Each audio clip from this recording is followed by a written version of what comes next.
तेरे जे पुत जम्मन मावा किधरे किधरे कोई, एवें ते नहीं चन हीरिया लड़कमली होई।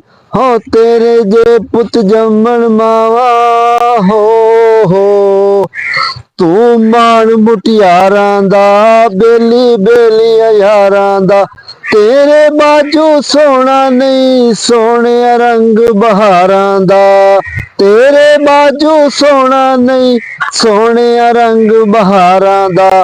मेरी ये दिली दुआ है सदा जोग जोग जियो, जवानियां मानो शाद रहो आबाद रहो। जिथे जाओ प्यार मोहब्बत अमन ते भाईचारे दा स्नेहा दो। इहो ही असल जिंदगी दा मकसद है। हुण दी इतनी गल्लां जे जिंदगी दित्ती इजाजत जे जिंदगी दित्ती मोहलत, नवीं गल्लां दे नाल तुहाडी खिदमत दोबारा हाजिर होसां। अपने सज्जन अपने बेली अख्तर समेत जोकर नूं दिओ इजाजत। अल्लाह बेली।